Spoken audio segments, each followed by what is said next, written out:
And now the second part of today will be looking at psychological safety and resilience in media development cooperation.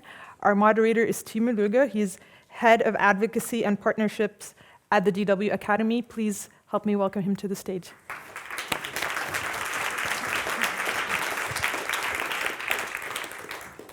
Yeah, thank you, everyone. My name is Timo Lüge, and I'm really happy to moderate this panel today.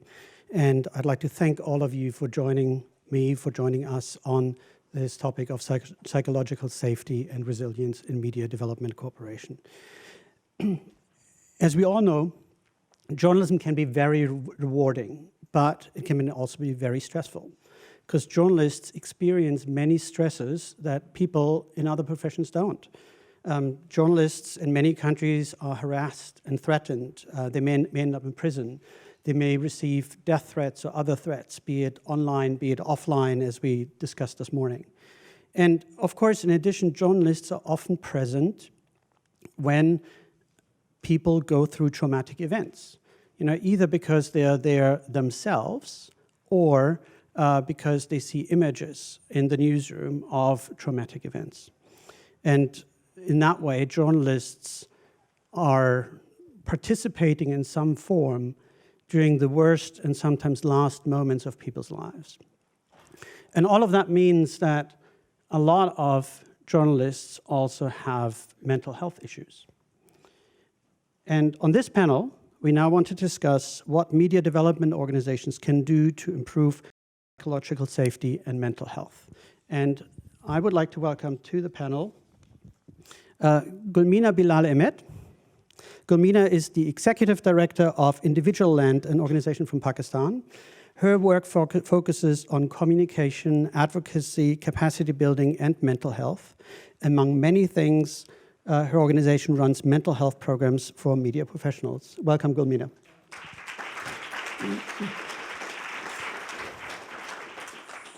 Also, please welcome Gavin Rees. Gavin is a senior advisor for training and innovation at the Dart Center for Journalism and Trauma. Gavin has run workshops on trauma awareness, resilience, and interviewing skills in more than 25 countries and advises news organizations on how to manage trauma exposure. Welcome, Gavin.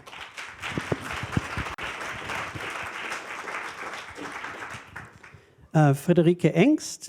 Friederike is a psychological psychotherapist and a behavioral and communications trainer.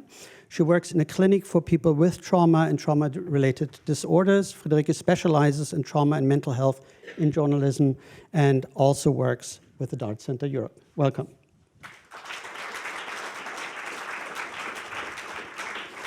And last but not least, Nils-Alexander Simon. Mr. Simon is a staff officer with the German Army. For almost a decade, he has helped soldiers, NGO workers, and journalists prepare for their deployments to hostile environments.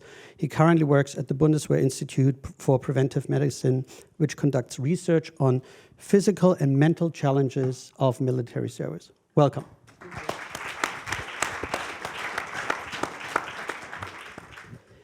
Friederike, I'd actually like to start with you and ask you a question, because when I read your bio, it says you specialize in trauma and mental health in journalism.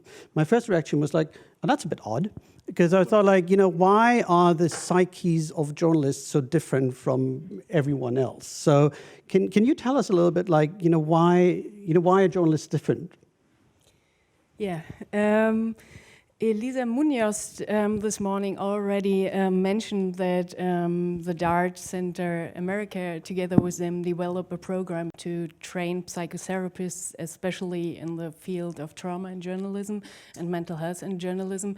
And there are several peer-to-peer support programs, especially in journalism. We also develop right now in Germany together with the Netzwerk Recherche. And of course, journalists, there are some similarities to other professions, but there are also some specific aspects. I want to point out three one could have in mind. And one point is the point you already started with, the multiple challenges and threats journalists are faced with, which need a very high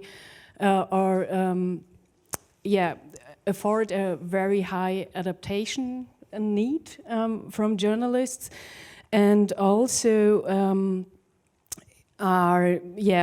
lead to several risks, which we also find in other professions, but in this combination, especially in journalists. To name a few risks is primary traumatization, of course, but secondary and vicarious trauma as well.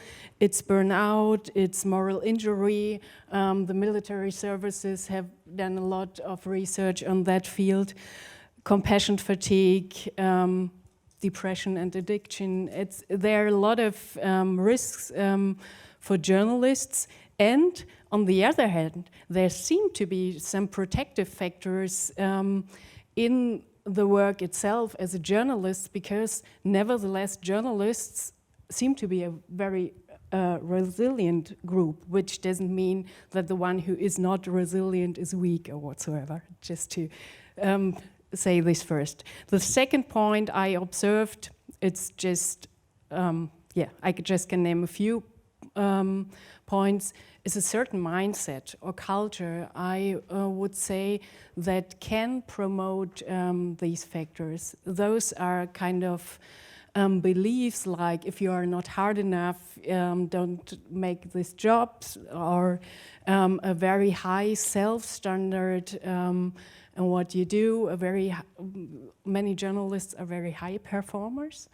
So, and that can lead to beliefs from which we know that they can promote depression or other mental problems, and that they undermine people to seek help, to actively deal with emotions.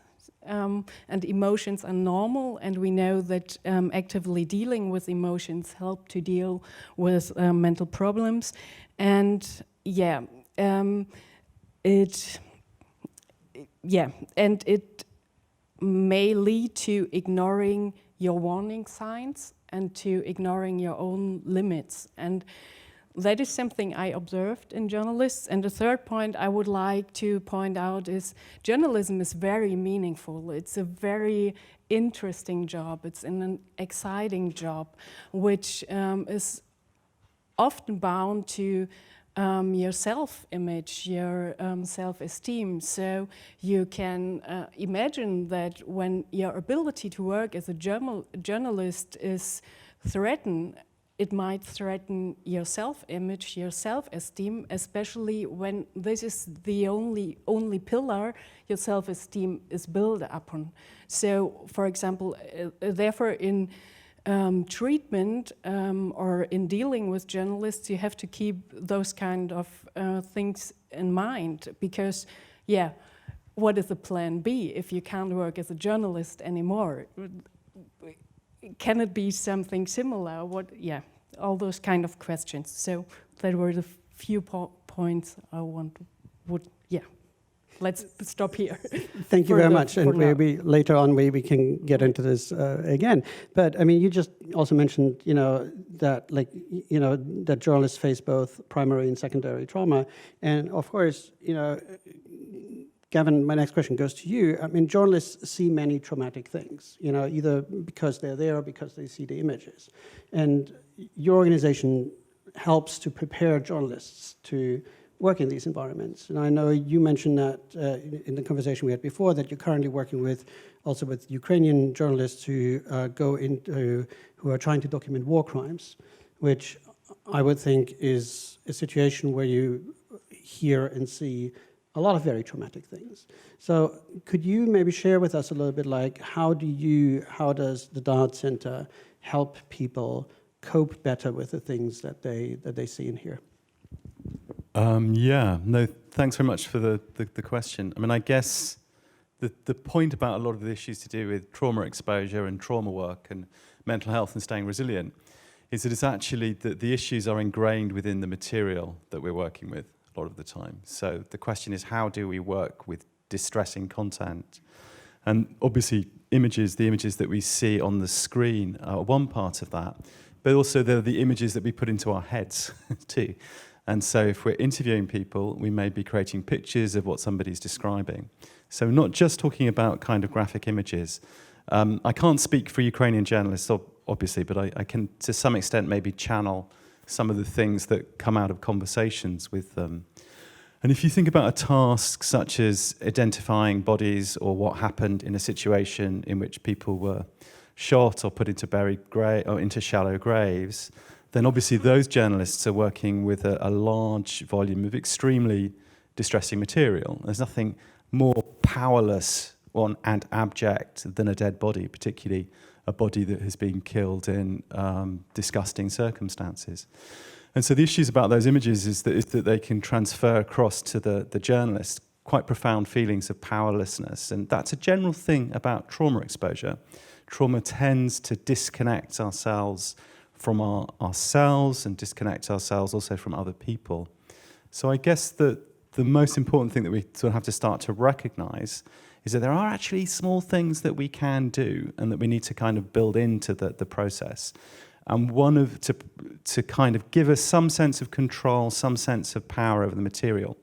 And in fact, as Friederike has already said, that journalism in a way, that's what journalism is. If you think about it, it's trying to make order out of chaos. It's trying to analyze, interpret, understand how acts of violence happen.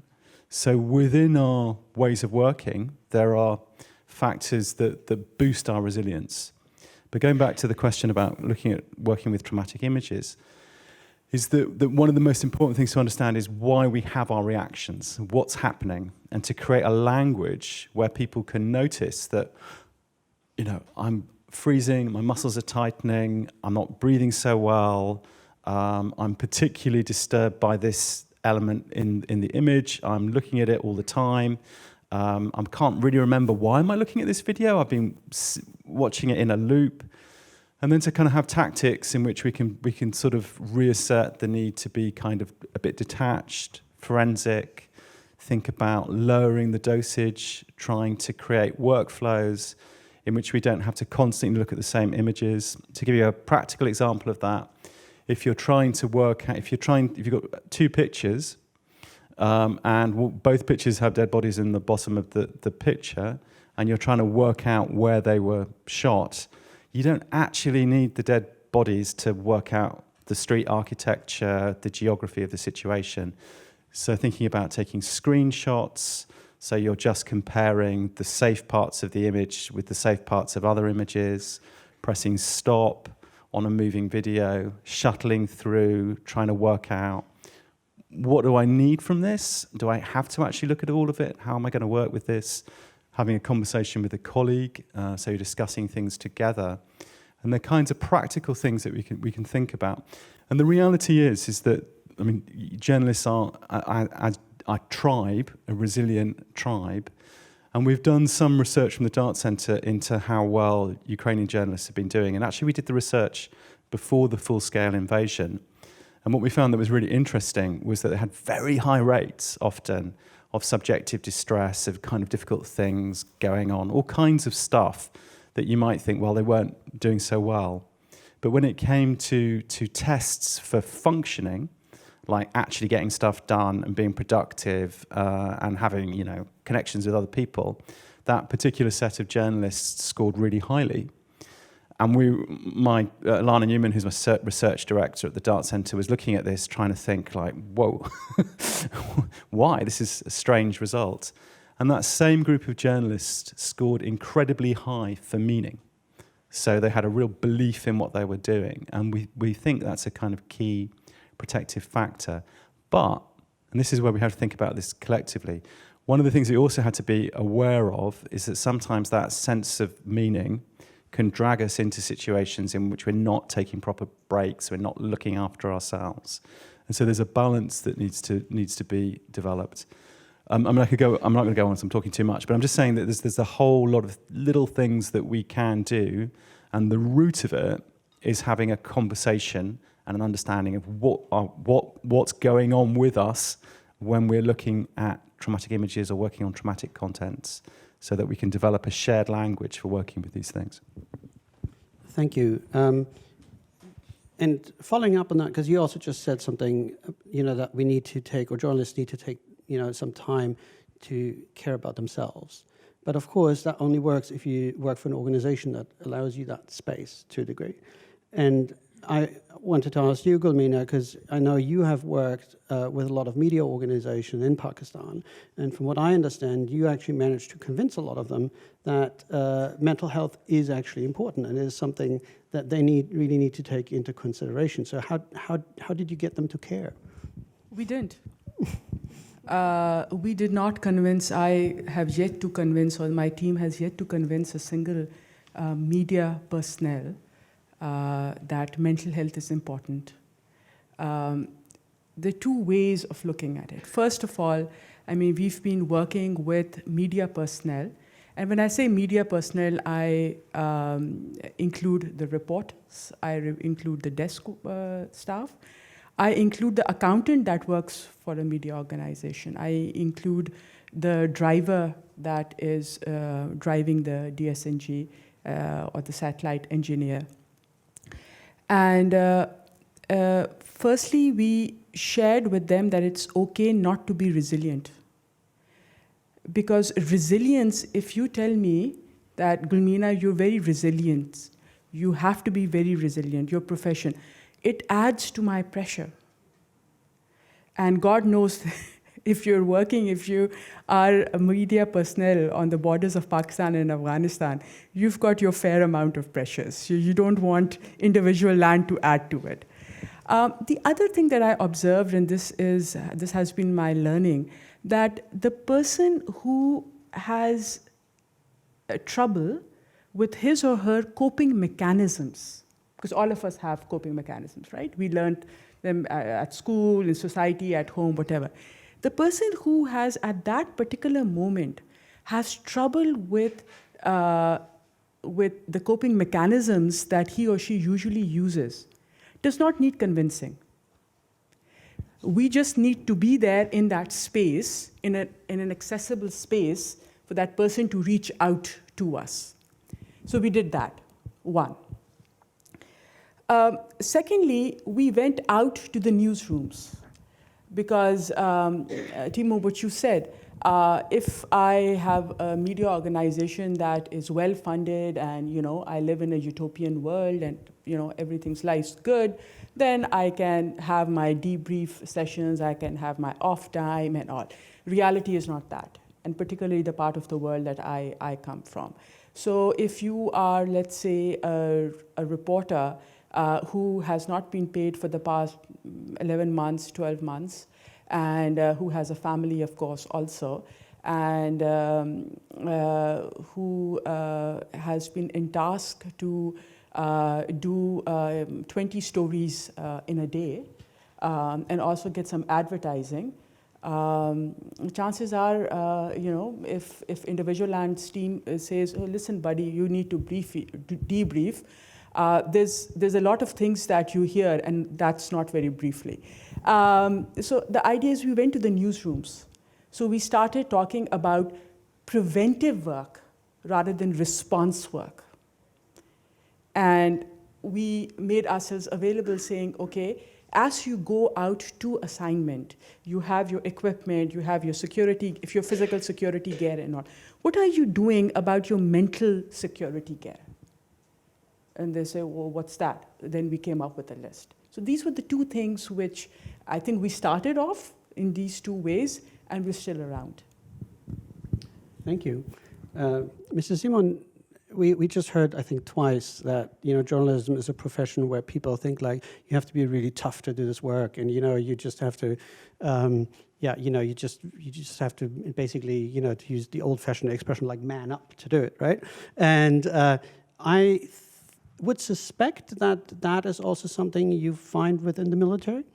And I'm just wondering whether there are things that also journalists and media organizations particularly, can learn from the military. Yes, thank you. We have a different situation in the military when we're working in teams. We're not out alone or only with 3 or 4 guys. We always have many people outside. And these teams have been working and training together for years. They know each other. They even refer to each other as family, as brothers, as sisters. So this combines them and gives them closer contact to people who have the same problems, so they're not isolated. It's easier for them to speak to somebody about it because they have this other person there. In their vehicle, in the tent in the evening, the other people are there. And they have people who are in charge of them, who also take care of them, who look at them, because if somebody is so stressed up that he is not able to fight, then you can't take him out. He's a danger for the rest. So you're one man down. And if you don't take care, you're down 3, you're down 4, and at some time, you cannot do your job. So that's why there is definitely a problem we have to be watching before, because when I look back 30 years ago, we were talking about, yes, there's something like shell shock, somebody getting the shakes. We saw that in World War I. That's what I've been taught at officer school many years ago. So we knew there is some kind of head injury, I would call it, that can happen. But how high the impact can be, we found out after 2002, after the first 1999 missions in Kosovo, Bosnia and Herzegovina for the German army, and then Afghanistan, Mali. Then we found out there is real stress that can be happening, not just shell shock like World War I. We have different things. I'd like to take up the expression from Friederike talking about moral injuries. That is one of the topics we have discovered, that not all injuries, post-traumatic stress disorder injuries, are from a single incident. But some are just from the long-term situation or from moral injuries, which cannot be made or put on the point of one injury. So this leads to that the army and the military in Germany has to view these stress problems differently, and not to negate them and say they're not there, but to actively see they are a part of our job. We train the people to be tough, to man up, to women up. The teams come together. The women even start behaving manly in our communities because they want to stay in the same tough situation. And the people learn to cope with military stress, with fighting stress, with bullets flying, with artillery flying, with being injured, with having your body being injured, death. That's all what we learn in our training to cope with. But there are some things that happen in missions when we see other things happening, when we see people being mistreated and we're not allowed to interfere. I'll just say like Srebrenica or something like that. Then we have a problem. And then we have to take care of these. And for this, within the military, we have different levels. We have available at all levels and all positions a psychological social network, which is outside of the rank community, where each soldier at any time can go and seek help. And from this on, over the medical ways, over the military hospitals, they get into psychiatric and then psychological care. And the one advantage we have enabled our hospitals, military hospitals, to do is to have an acute, direct psychological service. So when the psychiatrist says, yes, this soldier has a problem, then within 2-3 days, the first psychological sessions can start. So we do not have this break for 2 or 3 months till they find somebody or they go to a stationary or non-stationary treatment. We don't have that. We can immediately seek the help, so we can bridge over the time till we get professional help with stationary and non-stationary treatment. And this all was possible to implement in the military because our ministry decided to put up a position of a general responsible for everything concerning post-traumatic stress disorder. And putting this on the high level in the military, direct in the ministry, enabled us to openly communicate this problem and accepted it that there is a problem, because you would not put a general on this position to take care of this problem if there wasn't one. And with this solution, to lift it on the highest level, we were able to actively cope with this situation and start finding relief and bettering it up. Yeah, yeah. On this.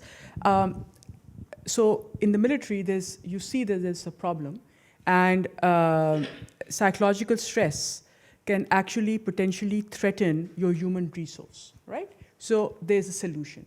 Now, my question to all of us, all the media organizations is, forget about media, any kind of organization, if you're in charge of human resource at a shop somewhere, at a cash and carry somewhere, right? Now, a person who cannot function physically or mentally, you are going to lose that person, right? Man or woman. Now, this simple, practical understanding of the problem, that if he does not seek help physically or mentally, I am going to lose this human resource. Why is it that media organizations do not understand this very, very simple issue? This is a question that I've not gotten the answer to. I mean, you lose a reporter, you lose a photographer. I mean, a person who sees 67 people dead, when he or she goes home to the family for dinner, how does that happen?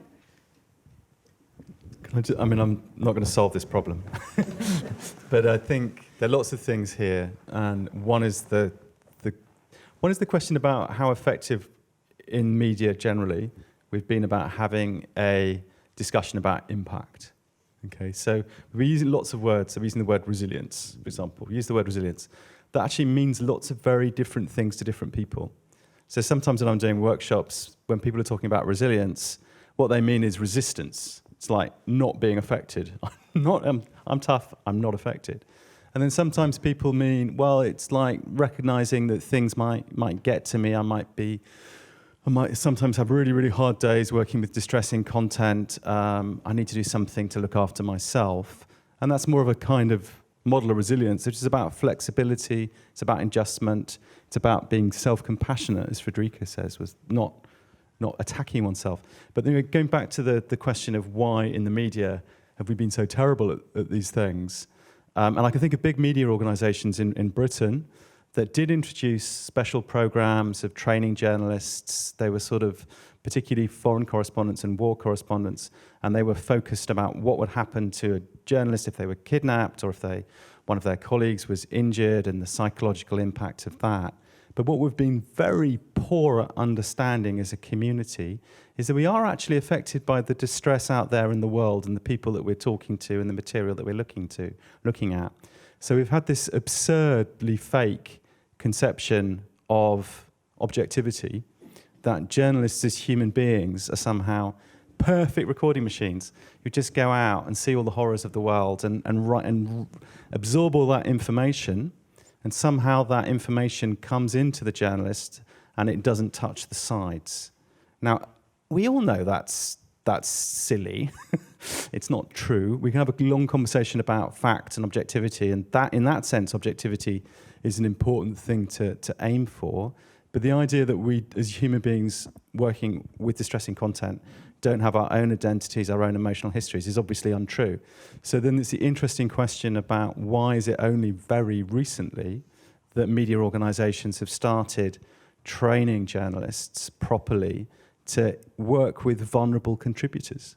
Like, if you're interviewing trauma survivors, then it's really important that you know something about trauma reactions and you know how to contain that conversation safely and how to look after yourself. And it's only something now that we're catching up with. This idea is that actually we're highly skilled professionals, but we're also human beings as well, as are the people we're writing about. Thanks. There are a lot of points I actually want to get back to. But first, there's something that you said originally, which was that your soldiers are used to work in teams. And I just thought back to, and this connects to the things you said, is these days a lot of media organizations, they use freelancers. You know, they mainly use freelancers. A lot of freelancers who, like, you used to go out and you used to have a cameraman and a sound technician and God knows what, and a driver, and you went there and you had your little team, and maybe you stayed with them, like, you know, not for a long time, but at least for some time, and you knew them. These days, you go by yourself. And also these days, a lot of times you're like on a short-term contract. And how do these changes, or how do these circumstances influence mental health of people, and what could we do about it?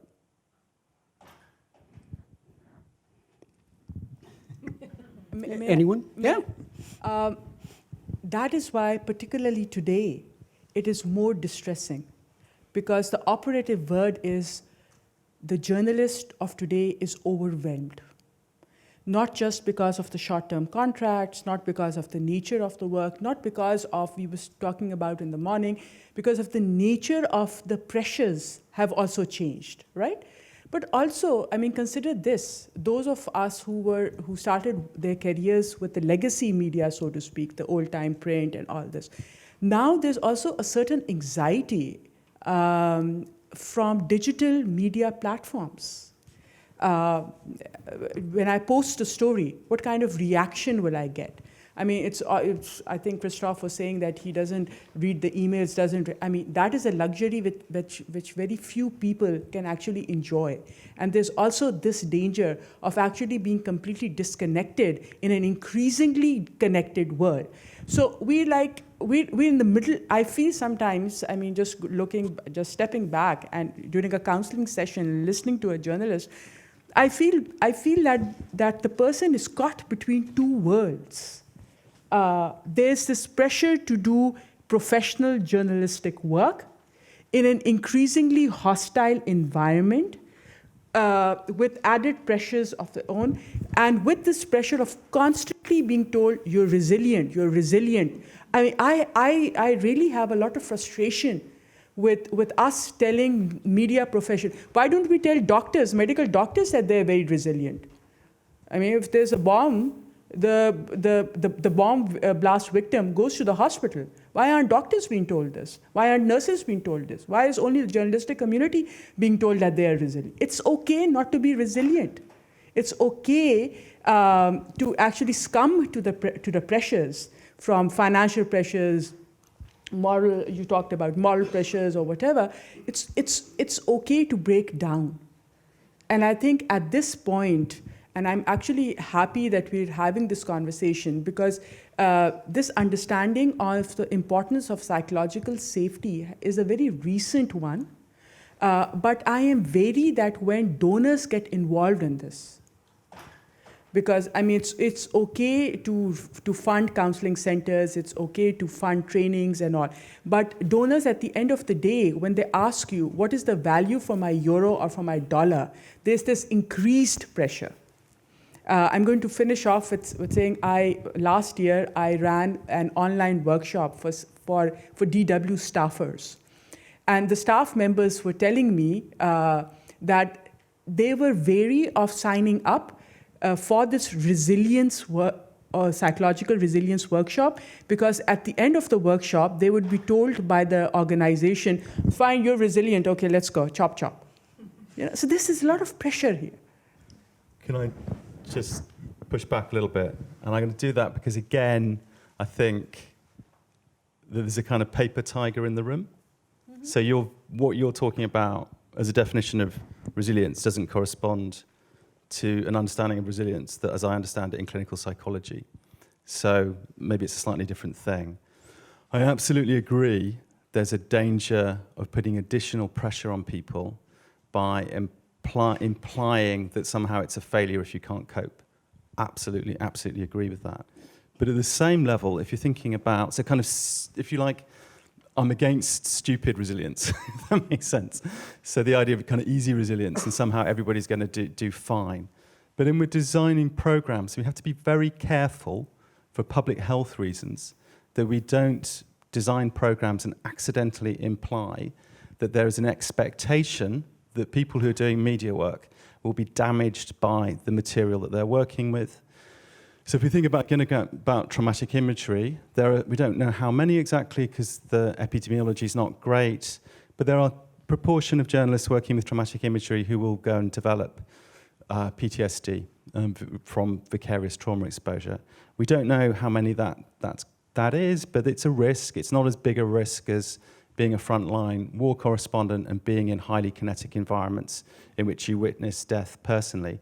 But if we were to do a whole bunch of training and we configure those trainings in a way that imply that people will be damaged by their material, then that makes that material much more toxic than it previously has been. So there has to be this strange balance between not minimizing the impact, recognizing that we can get into trouble or situations that might have longer term impacts for our mental health, of which depression, PTSD, alcohol, substance abuse, I don't think we've mentioned that. These are all kind of real risks, and we mustn't minimize them, but also we've got to be very, very careful that we don't exaggerate the risks at the same time. I'm not saying that's an easy balance to make. It's a very hard one. I don't know what. I'd actually like to hear also what Friederike, like your thoughts on that. It's actually not a thought on that. It's a thought on your question at the beginning, because I had some time to digest it. It's about the question about who's responsible for freelancers, or who takes care about freelancers, because I think that's a very crucial question, or very important question. And I think in the end, it would be the responsibility of newsrooms who give them, for whom they are reporting. On the other hand, I think it's, again, we had this morning, it's a societal question, but that's way too broad. And the other thing is, there are programs at the moment usually provided by media development organizations which try to take care of freelancers, as is the helpline, who is now who will now start in November in Germany as a peer support program. And I know there are some news organizations or newsrooms in Germany who also provide their prevention strategies to freelancers. But I think in the end, like the helpline implemented by Netzwerk Recherche, of course, the final goal or final aim is that it's not necessary to have a helpline organized by Netzwerk Recherche, that the newsrooms or those who are responsible of those for whom the freelancers work, that they are responsible. It's their duty of care to look after them. That would be my answer. Yeah. I would like to give a possible example which we give to journalists on heat trainings when they are going into hostile areas, is even if we have quite a few freelancers on our heat trainings, and when they go into areas that are very dangerous, going to Syria, via Lebanon or via Iraq, so nobody knows they're in Syria.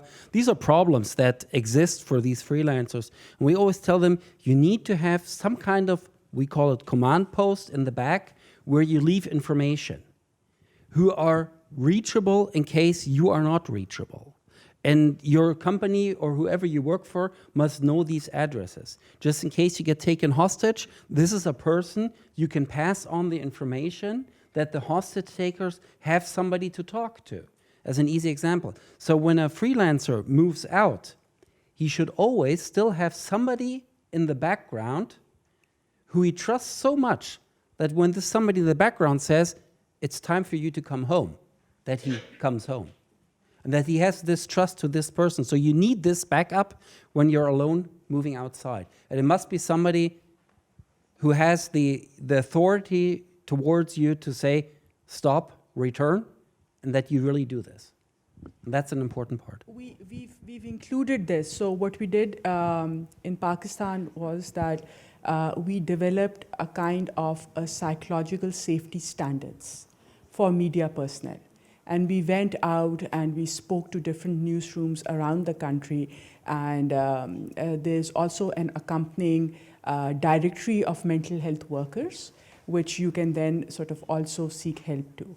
And some of these points when you prepare for the assignment, so the psychological safety standards, there are a list of things that you do pre-assignment, during the assignment, and after you come back. and sharing information in a safe way, because you don't want, again, going back to our morning session of surveillance and all that. So we've done that. But I would be the first one to admit that in terms of preparing yourself mentally for the assignment, there is not much appetite for that. It is seen as irrelevant work. There is more of an appetite to listen to how do I keep myself safe during the assignment and then after the assignment also. I would like to underline that we work together with a short podcast company, Newsroom, in Berlin. And they actually developed those standards and guidelines also for freelancers, not only to make sure their duty of care, but also to make sure that the freelancers work with the same standards, also with vulnerable sources and peoples and issues, as they would like to work on those kind of sensitive topics. And I think that's also an interesting point to keep in mind. Can I just add to that? So freelancers are being paid by somebody. And some of the time, obviously, freelancers are working on spec, which means that they don't have that much contact with editors, but often they will have contacts with an editor from a big news organization. And so that editor has now got a series of responsibilities that they didn't have otherwise. And you can't just pretend as an editor that I'm only responsible to the staff who are on payroll. You're also responsible to the freelancers. So there's a whole question about who the check-in person is. And maybe actually the editor needs to be the person who's the primary kind of check-in person. So there's a whole kind of thing about kind of social support from the organization. And we also talked a little bit about moral injury, which is a very kind of complicated concept. And it's basically the idea that if we're working in situations where wrong happens, maybe we witness wrong, but also the possibility that we are doing wrong ourselves. And so this comes to the whole thing about ethics. And sometimes freelancers are exploited and put into situations in which they're asked to work with vulnerable contributors, for example, in ways that are unethical. And that's actually also a mental health vulnerability for the journalist as well as for the contributor. And news organizations need to take responsibility for that when they're commissioning as well. Yeah.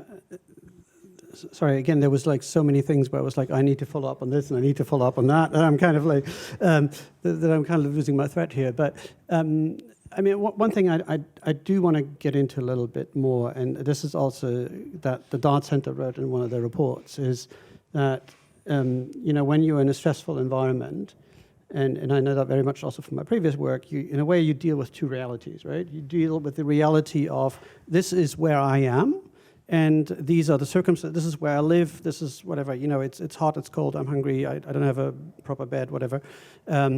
And then there is the reality of the organization, which is sending me 50 Teams messages, 12 emails, and everything else. And so I'm just wondering,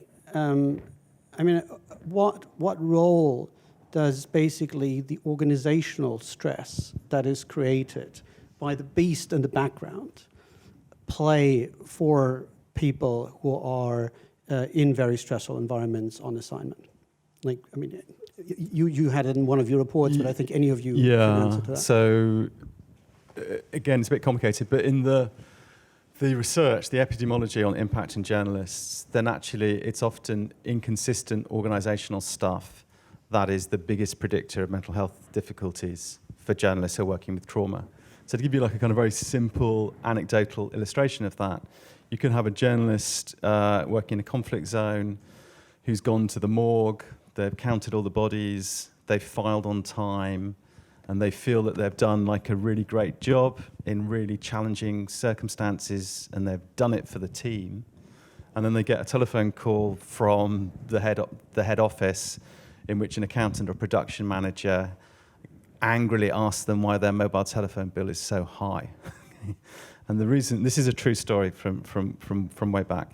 And the reason their mobile telephone bill is so high is because every day they're phoning their son, who's 10 or 12, who's terrified that their father is going to get killed. And so that's why the telephone bill is so high. And that's the straw that can break the camel's back, is that sense of not being supported by the organisation, not being appreciated. And I think the other thing that we'll probably all agree here is that the more stressed we are, the worse we're feeling, the less likely we are to put up our hand and say, we need help.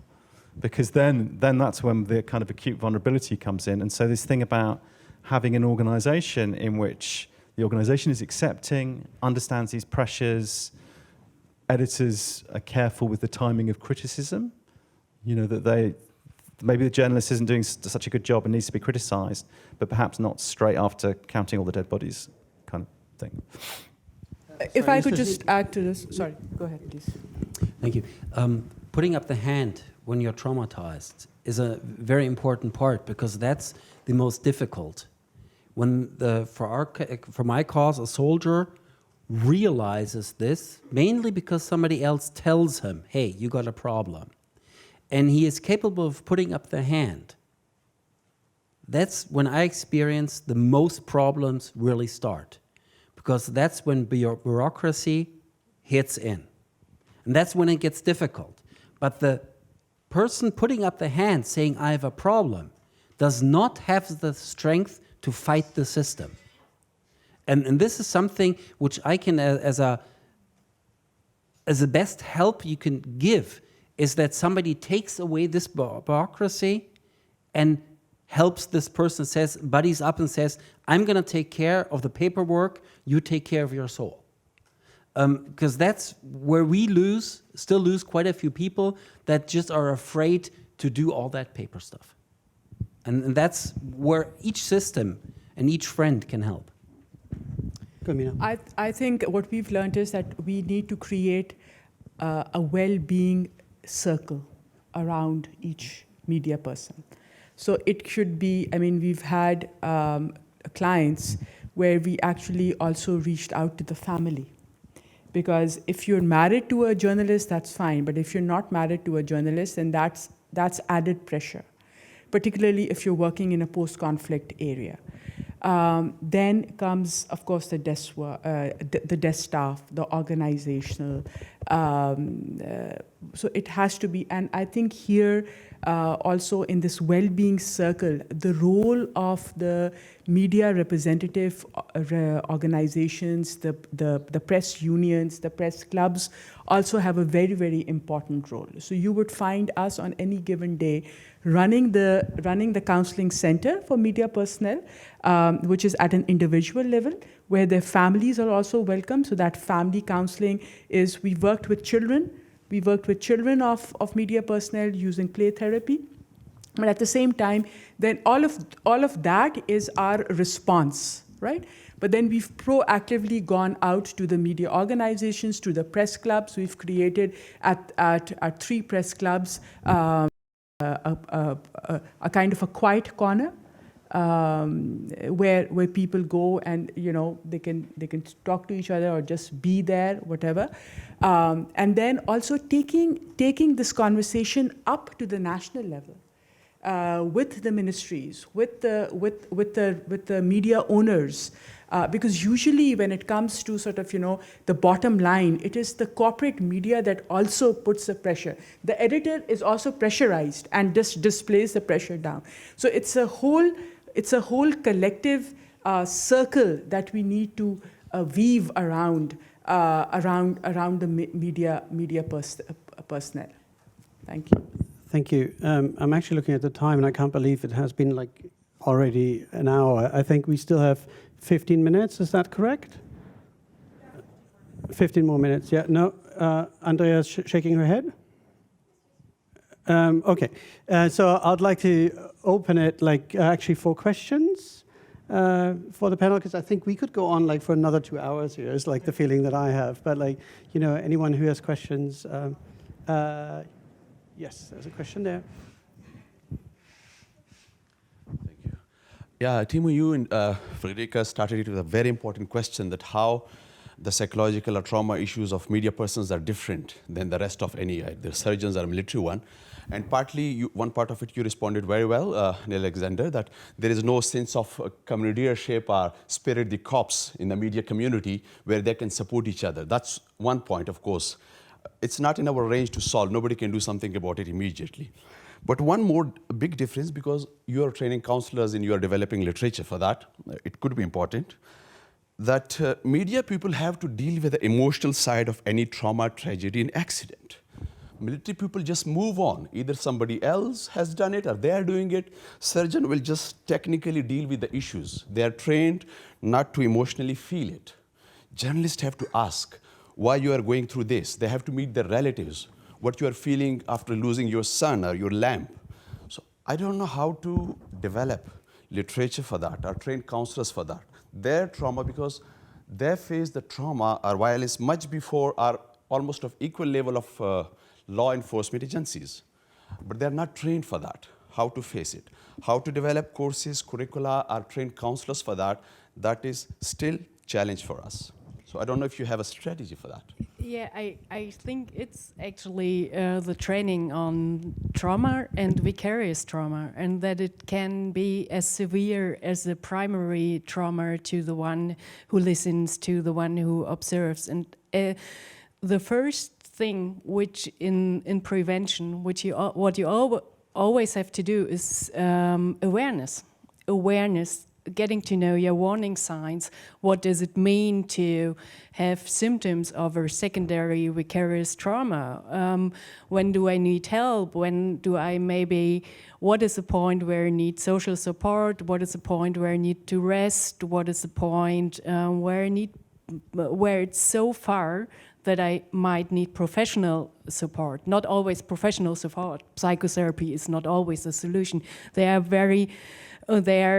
a lot more lower level prevention strategies we should use. But the first thing is awareness and knowing that this is a risk factor you just named.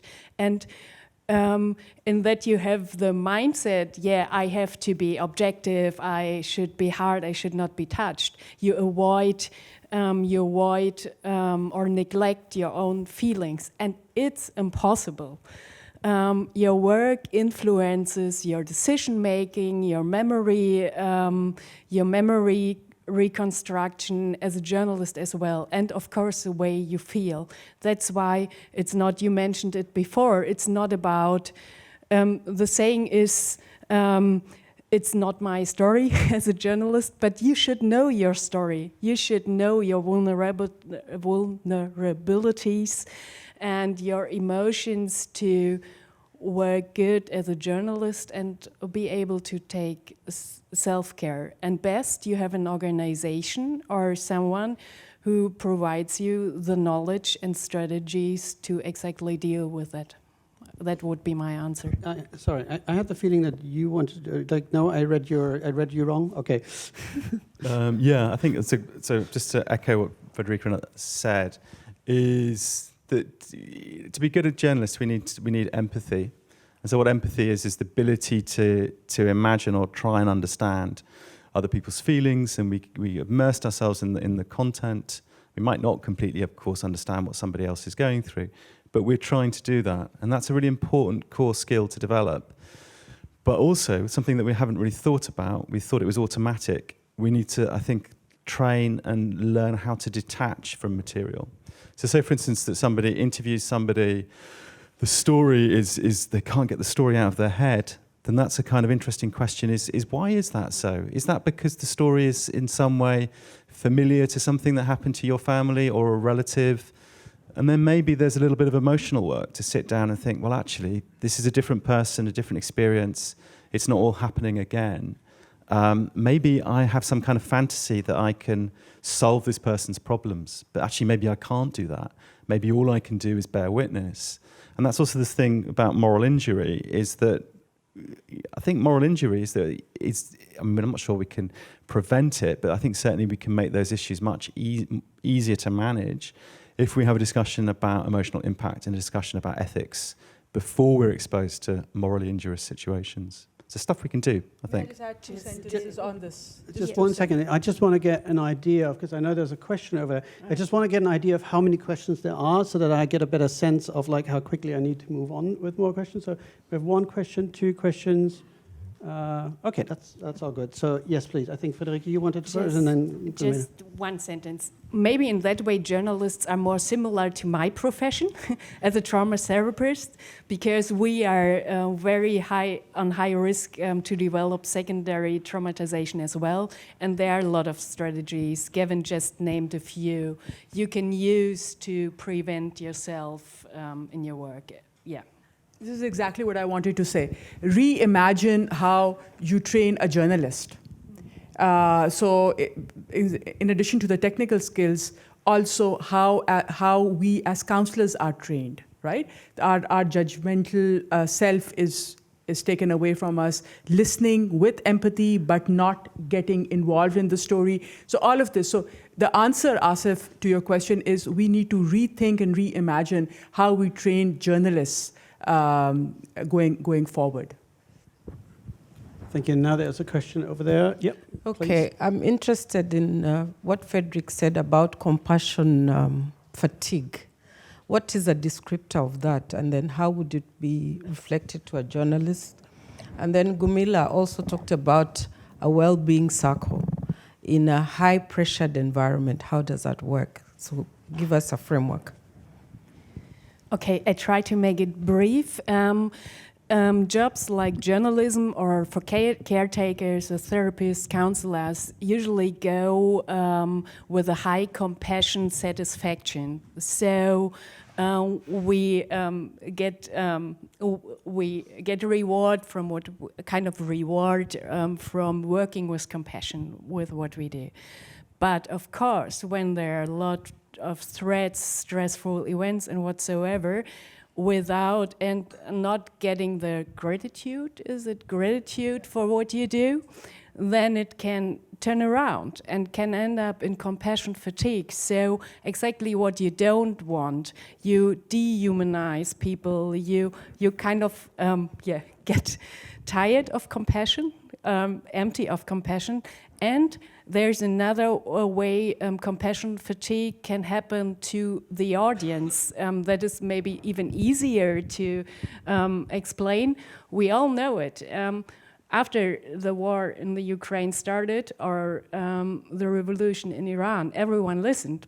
But after a while, people, their compassion kind of runs out. That is another facet of compassion fatigue that is meant by that. Can I just... Sorry, go ahead. Very, very quickly. That again, it's the language things issue. So compassion fatigue is classic. Friederike has classically described it, but that's also not, if you're working with populations who are Buddhist, they have a totally different understanding of what compassion is. So the language is a bit confusing, but I'm not, just want to make that point. It's different in different places. The well-being circle that I talked about. The first thing is to actually create the circle. And I mean, that is half the journey. In order for that circle to work for you, it has to be like any other thing in life. It has to be consistent in its functioning. So the accountant that is asking you why your mobile bill is high, he or she also has to be sensitized to be an enabling factor in that well-being circle. That editor, that DSNG driver, that satellite engineer, that office boy, those are. And then for journalists, I mean, most of you are journalists, there's also this tendency to exchange so-called war stories. Yeah? We also, when we think about the well-being circle, we also need to be cognizant that it might not be, I mean, it might be okay, but it might not be okay for the other person to actually relive the trauma of covering a particularly disturbing incident because it might trigger. I'll give you another small example. Because we were working, we had not created the well-being circle, and we were working only with individual media personnel. When the Taliban government was re-established in Afghanistan, we had so many journalists who had left the counseling center. Their therapies were done. But after a year, they came back because just the sight of the Taliban government in Afghanistan again triggered panic attacks that they thought they were done with. So it has to be consistently, you have to work with it. Just like we go to the gym and consistently work our physical bodies, that well-being has to be consistently worked at day in and day out. Thank you. And there was another question in the back. Yeah, thank you so much. I really like people talking about this this issue of psychological safety and resilience, because I think resilience is especially was a buzzword in media development cooperation in the past few years. And I still, although some of you already tackled, well, the issue, what should we as media developers really do, or how should we approach this this problem? Maybe you can just give us 2-3 sentences, what you think, what should we change in our strategies, how should we well, more focus on psychological safety, because I think that it is pretty difficult for a media development organization really to get to the point and to get to the people who really need help and to help in an appropriate way. And thank you. And this is actually almost the closing question that I had. My idea was, if each of you can maybe give one good example, or choose to give one very bad example, because I think we can also learn from bad examples, how media development organizations or media organizations, can include psychological safety, resilience, mental health better in the programs. Who wants to go first? May I start with? So when we started working on psychological safety, there's a city in Pakistan called Peshawar. So we went to the Peshawar Press Club. And so we were talking to the president of the press club and the general secretary in a small little room. And the general secretary poo-pahhed our presentation and said, this is irrelevant. My safety is here. And he had a small little pistol tied. Okay. And the president said, Gulmina, all this is very well. You NGOs have these fancy words. This is another fancy word that you have. That's fine. But my coping mechanism is that I sit down with a group of friends, and we have a bit of heroin, we have a bit of alcohol, and life's good. Now my answer to that was, well, this is also a coping mechanism. I will not deny it, right? This is a coping mechanism. But we need to ask ourselves, is this in the long term a healthy coping mechanism or not? Now, these are such conversations that we constantly need to, if you sit down and have a bit of hash, that is your coping mechanism to unwind, so be it. But like we do in counseling, I think when we start as media capacity building organizations, media development organizations, or media houses, we need to first do a baseline assessment of what is it that my team is doing now. Everyone copes. Everyone has some kind of a coping mechanism with their pressures. So let's do a baseline. Say, okay, let's go around the room and say, what do you do, what do you do, what do you do, right? And then through this, we can have a list of more long-term healthy and unhealthy coping mechanisms, and that media organization can perhaps adopt internally the more healthy coping mechanism. Let's start with this baseline assessment. And then we do an organizational assessment and say, hey, listen, do we need Friederike's assistance in perhaps working with the team to develop more more positive behaviors within the team as we go out on the assignment. That's step number 2. So for all, like other things, we need to look internally. What are the resources that are available internally for us? And then see, okay, where do I need assistance? Where do I need facilitation? And then move on from there. But the bottom line is that we need to emphasize that psychological safety, mental well-being is not something that you do off the back of a magazine. It's not fluff.